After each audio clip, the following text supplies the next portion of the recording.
манай сургалтанд суухаас өмнө таны амьдрал юу ямар байсан бэ? Өмнө би ерөөсөө өөрийгөө ингэж илэрхийлж чаддгүй байсан, юмнаас дандаа айдаг байсан, дандаа би чадахгүй гэдэг дандаа тийм мэдрэмжтэй байсан. За тэр үед одоо хамгийн том асуудал тань юу байсан бэ? Ер нь хамгийн том асуудал бол би ерөөсөө өөрийгөө дандаа чадахгүй гэл дандаа тэгдэг байсан. Би чадахгүй, би л болохгүй байгаа юм байна, би л тийхгүй байгаа юм байна гэж ерөөсөө өөрлөгөө дандаа бурууддаг байсан. За тэгэхээр ер нь ямар мэдрэмж давмгаалдаг байсан гэсэн үг үү? Дандаа нэг айцтай байдаг. Айгаал ерөөсөө салгалал ингээл үг хэлж чадахгүй, ерөөсөө чичрээл, хоолой чичрээл айгаад байдгүйсэн. За та тэгээд ер нь яагаад одоо манай сургалтыг сонгохоор шийдсэн бэ? Ер нь өөрийгөө өөрчлөе, амьдралаа өөрчлөе гэхэд ерөөсөө сонгож орж ирсэн. Эхэндээ эргэлзэжсэн үү та? Эргэлзэжсэн. Айгүй эргэлзэж би чадахгүй бахтаа. За юу ч гэсэн ингээд сургалтанд суугаад үзье. Ер нь чадахгүй байх л гэсэн тийм мэдрэмжтэй байсан. За аль нь ер нь ямар зүйл нь ер нь яг юу нь таныг хамгийн их эргэлзүүлж ирсэн? Өөртөө итгэх итгэл юм уу эсвэл багш одоо тэр сургалт надад үр дүн гаргаж чадахгүй болов гэсэн эргэлзээс юм уу эсвэл би одоо яах юм бол чадахгүй байх юм болов ч гэдэг юм уу одоо ер нь ямар төрлийн тийм эргэлзээ байсан бэ танд? Аль аль нь л байсан. Би одоо тэр сургалтанд суугаад өөрсдөө чадах болов чадахгүй болов ерөөсөө чадахгүй байх л гэсэн тийм л бодолтой байсан. Яг өөрийгөө би чадна гэж ерөөсөө тэгж бодож байгаа юм бэл. Тэгээд таныг одоо за ерөөсөө би юу ч гэсэн ороод үзье гэдэг ингээд нэг бодсон бодол байна шүү дээ. Тэр ер нь одоо яаж одоо тэр шийдвэрийг гаргасан бэ та? За би оролцоод үзье ч гэдэг юм уу? Ер нь яаж нэг өдрийн нөгөө танхимын сургалт болсон. Тэрэн дээр нь за би юу ч гэсэн нэг өдөр очиод суугаад үзье. Гэл ихний алхмаа хийж үзье л гээл нэг өдөр толтой ярах сургалтанд сууж үзсэн. За талархлын сургалт нь шүү дээ. Ер нь талархлын тухай одоо хамгийн анх хаанаас ер нь сонсож мэдсэн бэ? Ер нь талархал гэдэг чинь хүний амьдрал чухал юм байна гэдгийг ер нь хаанаас олж мэдж энэ сургалтанд суугаад мэдсэн. Талархал гэдэг чинь их зөв юу юм бэ? Ерөөсөө өглөө босоод талархах хэрэгтэй юм байна. Аав ээжтэй талархах хэрэгтэй юм байна. Өөртөө талархах хэрэгтэй юм байна гэл бүх зүйлдээ л талархах хэрэгтэй юм. Энэ дээр би нэг бас жишээ авч ярихад саяхан одоо энэ талархлын талаар айгүй гоё юм юу гарсан л да. Гэр бүлэнд манайх нөгөө ингээд амьтанд ижидэг байхгүй. Тэгээд айгүй олон амьтантай. Тэгээд нэг олон бүдэн гээд шуунууд байдгийг. Тэд нар ингээл айгүй олуулаа нөгөө хаалган онгоогод унтсан чи нөгөө доор байдаг дахианууд нь идсэн байхгүй бүгдийг. Тэгээд одоо тэр чинь өчнөө олон мөнгө төгрөгөөр авсан, өчнөө олон хоолундын мөнгө төгрөгөөр авсан одоо тэр чинь зөндөө мөнгө байгаа шүү дээ. Тэгээд нөхөр нөгөө нэг тэрийг юу хараа уурлна гэл хүүхдүүд бид нар айгаал нөгөө аваас айгаал яана нөгөө амтангууд нь өччих гэл хүүхдээр айгаал тэгээд аавтаа хэлж чадахгүй. Тэгэл бүгдээр би тэгсэн хүүхдүүдэд за одоо хэвэл аавдаа гоё чин сэтгэлээсээ талархал бичиж бүгдээр ингээд дэвтэр гаргаж ирээд ингээд нэг өрөөнд орж байгаа бол за тавлаа сайхан аавдаа чин сэтгэлээсээ ямар талархал юу юмээр тэр бүгдээ дэвтэр дээрээ бичих гээд бичээд тэгээ би хүртэл бичсэн ингээд хариндаа талархаж байна гэд ингээд бүх зүйлээ бичээд тэгэл бид нэр тэр айцтайгаа байгаа штэ. Тэгэл маргааш өглөө нь боллоо. Тэгээд нөгөөх нь манад хөр мэдчихэж байгаа байхгүй. За нөгөө хэд амьд чи яава 6-аа ширхэг үлдсэн байна гэл. Тэгээд би хэлээд ингэсэн ингээ унтсан гэдгсэн чинь манай нөхөр юусэн уурлаагүй. Амар уурлах байх гэл бид нар бүгд төр ингэсэн байгаа шүү дээ. Юусэн уурлаагүй. За хаалгуудаас хаачихгүй байсан би гэл. Тэгээд юусэн уурлаагүй шүү дээ. Тэгэл тэрийг юусэн талархал гэдэг зүйлийг л чин сэтгэлээсээ л ерөөсөө ингэ дэвтэр дээр бичихэл чин сэтгэлээсээ л хэлэх ёстой байл л дээ. Талархах ёстой байл гэдгийг мэдж авсан. За За толтой ярих сургалтанд та дөрөв орсон гэсэн шүү дээ, тий? Нэг суусан гэсэн. За тэгэхээр анх толны өмнө ингээд өөрийгөө харах одоо зогсоход ер нь ямар санагдсан бэ? Та яг ингээд харц руугаа харж чадсан уу? Ерөөсөө чадаагүй шүү дээ. Би ингээд өөрийгөө харсан чинь амар ядарсан. Ингээд ерөөсөө нэг юм тогтож ерөөсөө өөрийгөө харж чаддаггүй. Ерөөсөө нэг юм ярилцаж чаддгүй мөлий эхлээд. Ер нь их эвгүй санагдсан уу, тий?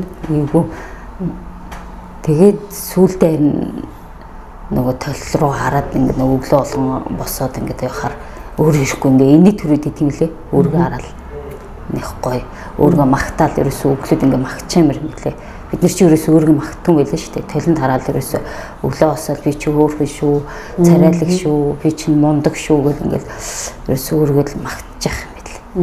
Тэгж бас толтой ярих сургалтаас сурч мэдсэн.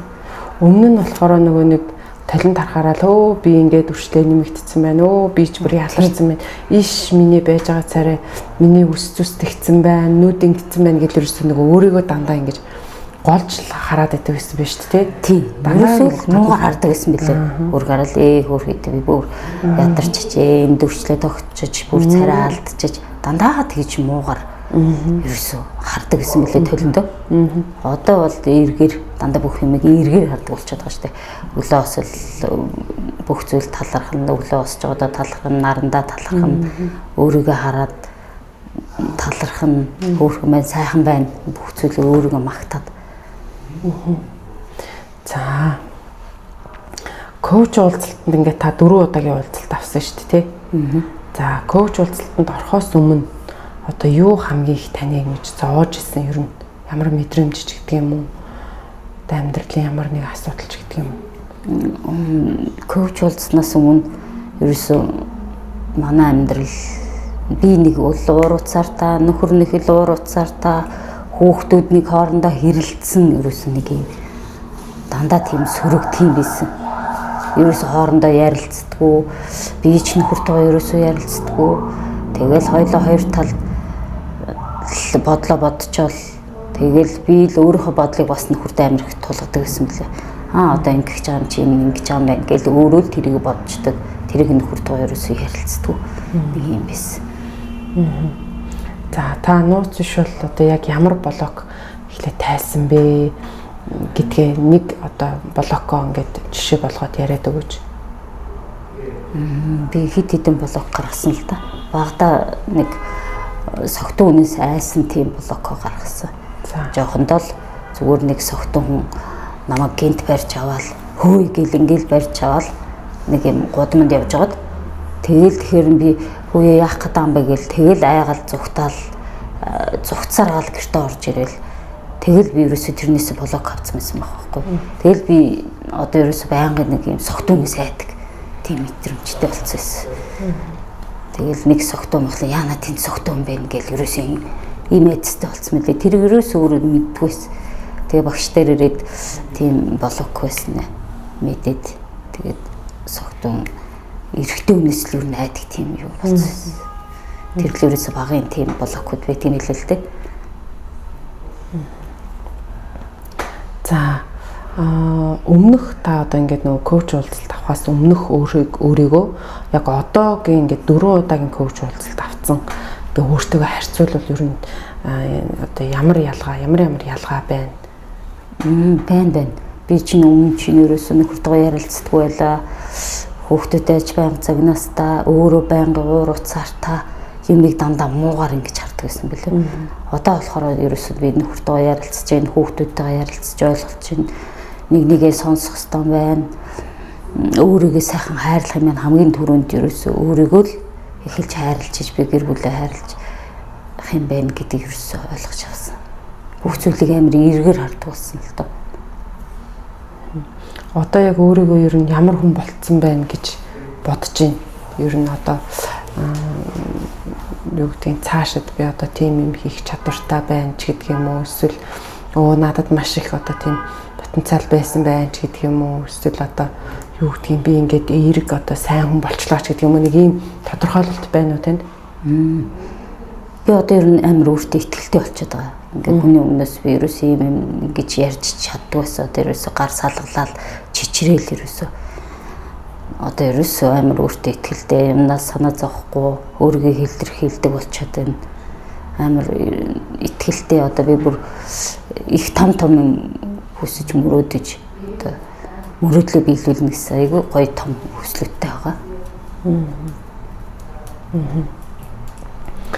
За тэгэхээр танд одоо харилцаан дээр их өөрчлөлт гарсан юм байна тий. Одоо нөгөө гэр бүлийн харилцаан дээр бас их өөрчлөлт гарсан юм байна. За найз нөхдөй хувьд ер нь одоо таныг юу гэж дүгнэж байна? Өөрчлөгдсөн байна гэдэг юм уу? Ямар нэгэн тийм анзаарсан байна уу? Найз нөхдөй бид намайг амар тайван болцсон байна гэж. Айгуу тайван болцсон байна. Тэгэд ерөөсөө зүс царай нүүр царин дээр хүртэл шал өөр одоо ингээд толигоод арай өөртөө ихтэй нэг тийм угсаа хүнийг харахаар нэг шал өөр өгдөг штеп. Би урд нь ингээд нэг юм унжгаал нэг ингээд нэг юм нойр нь хүрээд байгаа ч юм уу ядраад байгаа ч юм уу нэг дандаа ийм байдгээс. Одоо болохоор шал өөртөө ихтэй айгуу гоё тийм бас. За та одоо энэ сургалтанд тий одоо манай сургалтуудад дээрээс нь коуч уулзалт авахаас өмнөх өөртөө хэрвээ уулзах юм бол юу гэж хэлэх байсан бэ? Ер нь өөрийгөө хайрлах юм байна. Өөрийгөө хамгийн түрүүнд хайрлах хэрэгтэй. Хамгийн түрүүнд л өөрийгөө нэгттэй хайрл, халамжил, инхрийл, баярлуул гэх ерөөсөө тэгжижэл бид нар үр хүүхдүүдээ нөхрөө ханижлаа аав ээжигээ бүгдийг нь хайрлж хамгаалж чадах юм байна гэдгийг айгүй их мэдчих авсан. За одоо та нэг өгүүлбэрээр манай энэ коуч уулзалтыг ч юм уу одоо ямар нэгэн сургалтыг тодорхойлбол ер нь юу гэж тодорхойлох бол нэг өгүүлбэрээр ерөөсөө л аз жаргал хайр. Ер нь коуч уулзалт энэ сургалтын дээр сууцгаагаараа айгүй сайхан өөрийгөө олж аавна, өөрийгөө хайрладаг болно. Ер нь л гоё одоо нэг юм өгөр хэлшгүй би нэг өөр дээр айгүй гоё юм өөрчлөлт авсан болохоор. За та хэрвээ одоо өнөөдөр ингээд манай сургалтуудад суугаагүй, коуч уулзалт аваагүй байсан бол ер нь өөрийгөө одоо ямар байх байсан гэж бодож байна? Одоо нөгөө л нэг юм унжгаар ерөөсөө өөртөө итгэлгүй өнөөдрийг нэг өнгөрөөгөө маргааш болно. Нэг л юм энгийн нэг юм өдрөл ууртаа уцаартай өдөр хоногийг арах заасан тийм ийм хэлээ байсан баг. За одоо таны цаашдын ер нь зорилго юу вэ?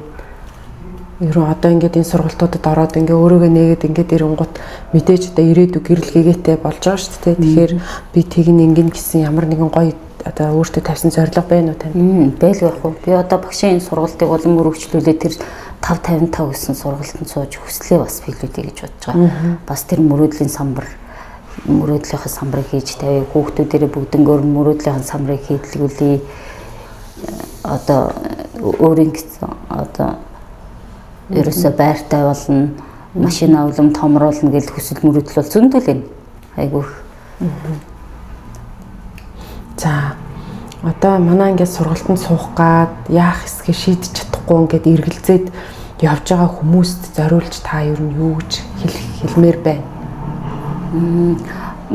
Одоо ерөөсөө л бүх юм завгүй гэл хүмүүс ерөөсөө завгүй л гэдэг байхгүй. Тэгээ энэ бүгд хичээлүүд чинь онлайнаар орж байгаа учраас зүгээр л нэг автобусанд явж байхдаа машинд явж байхдаа чихвзээ зүгэл ерөөсөө энэ сайхан сургалтыг нэг л удаа сонсчих, нэг л удаа суугаад үз. Тэгвэл та тэгээд энэ бүгд тань дээр ирэх болно л гэж. За одоо яг ингээд тантай адилхан ингээл асуудалтай өөрийгөө нээж чадахгүй ингээл айдастай нөгөө бага насныхаа одоо шархаас ангижраагүй тэр одоо сөрөг мэдрэмжүүд нь ингээл амьдралд нь тавтагдаад явж байгаа тийм одоо зөндөө олон хүмүүс байгаа шүү дээ. Тэр энэ хүмүүст хандаж та ер нь юу гэж хэлмээр юм? Энэ хүмүүст одоо коуч уулзалт айгүй их чухал юм байна. Энэ их одоо айц блокко бол коуч уулзалтаар л гаргадаг. Тийм учраас коуч уулзалтанд нэг удаа ирээд ингээд суугаад тэр ямар блоккуд байна. Тэр бүгдийг ерөөсөө мэдээд авчмаар юм лээ. Бид нар бол тийм блоктой гэдэг ерөөсөө байхгүй л гэж боддөг юм лээ. Тэгэхэд ерөөсөө шал уур багштай ярилцал өрнгууд тийм юм дээр блоктой байгаа юм. Тийм ингээд шал өөр бид нар мэдхгүй тийм блоктой хийх байдаг. За. За та одоо ингээд миний асуугаагүй үлдсэн ч юм уу ингээд өөрөө ярмаар байсан тийм эсвэл одоо бусдад хандаж хэлэх ч юм уу үг байвал хэлээч. За сургалтанд нэг удаа суугаад үзээрэй. Та өөрийгөө олох болно. Тэгээ өөрийгөө хайрлаж сурнаа гэж хэлээ та.